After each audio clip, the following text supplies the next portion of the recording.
Okay, so I'm skipping some details here. I'm going to share that in the future videos, in the next video basically.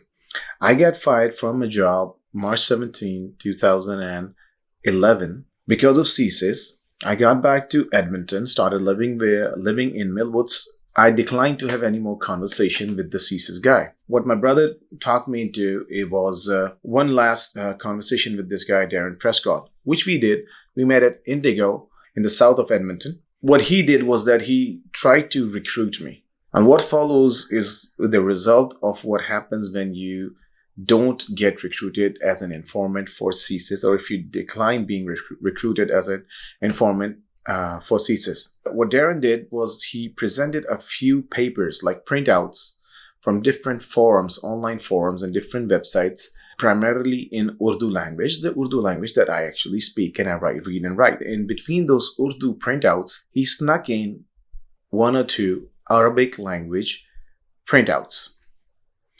Now, this was his way of seeing if I spoke or understood Arabic language. I did not. What he wanted me to do was he wanted me to translate from Urdu to English.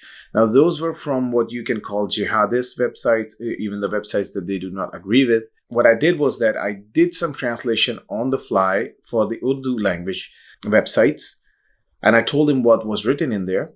But I said, this is not something I'm looking forward to doing. Darren said that, well, you don't have a job. I said, well, if I cannot find a job in my own field in Canada, I'm just going to go back to Pakistan. So we had some chat and then he left. Now, you might think that this might be the end of conversation. This might be the end of my dealings with CSIS, but that did not happen. A month later, in May, I made several friends. I never could make any friends in Canada, maybe like one or two. But I made several friends after that conversation. I had this Nissan Pathfinder. It was a Fuel Hawk, so I sold that car. And eventually I purchased an old 1996 Toyota Camry. So while I was fixing my Toyota Camry, I met this guy, Ed Khan, or Arif Khan, that was his name, but he went by the name Ed Khan. So he befriended me out of the blue. I was like, okay, anyway. So we had this thing going on where we would buy and sell cars, buy them and fix them and sell them to make ends meet, to save up some more money. What I was doing was that I was working as a halal butcher again in the north side of Edmonton. Now, the guy for whom I was working as a halal butcher, I also went to the same masjid or mosque as him. It was called Markazul Islam. Now, in Markazul Islam, I was virtually invisible, or at least I thought I was virtually invisible, because nobody would care what I was doing, how I was doing, greetings like salam, and that's it. After a night prayer, or Isha prayer, this guy asked me to come to his place for a meal or for some tea. I left my cell phone at my home because it was just near the mosque, so I did not need to take a cell phone. And it wasn't one of those Android phones. It was like one of these PDA kind of cell phones. And these phones did not have any GPS back then, nothing back then. The only way you could trace these phones is through triangulation. Now, I went to the person's home. He said he has a gig that I have to go to a place called Lloydminster as a helper for a fixer-upper in Lloydminster for somebody.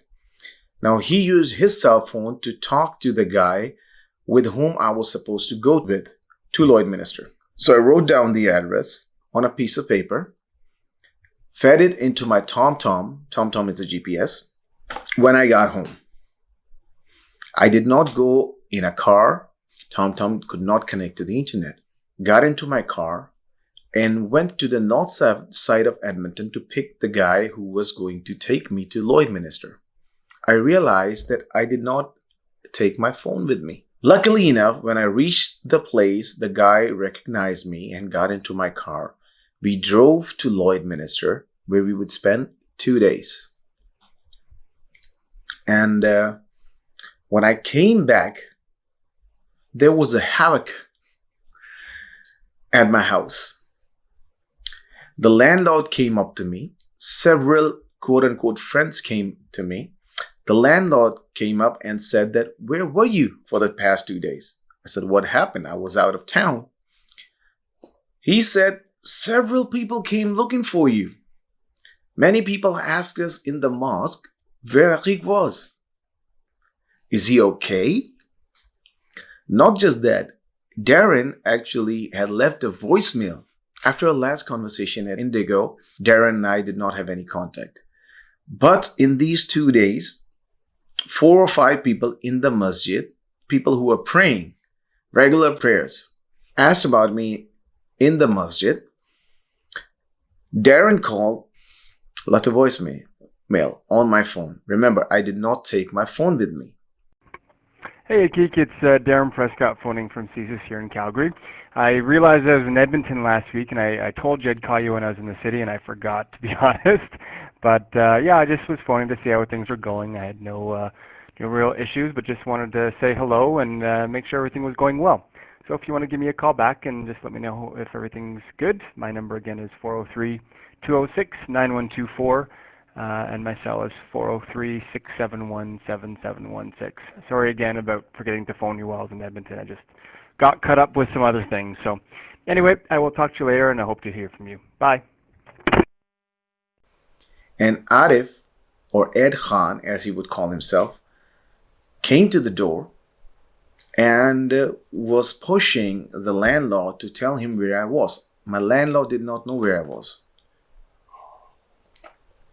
He said, where are you hiding, Aqiq? Bring him out. And the landlord was like, what are you talking about? Why would we hide anybody? Arif told him, he's in the basement. I was living in their basement. He said, he's in the basement, but he's not answering his phone. He's not doing anything, so bring him out. So yeah, if you think your Android phones are spying on you, well, now you know how the governments and these intelligence and secret agencies, they have been spying on you all the time. Before I close this, let me tell you another thing that happened to me, an interesting thing. Now, CSIS has what's called CSIS Review Committee. I think it's called something Review Committee.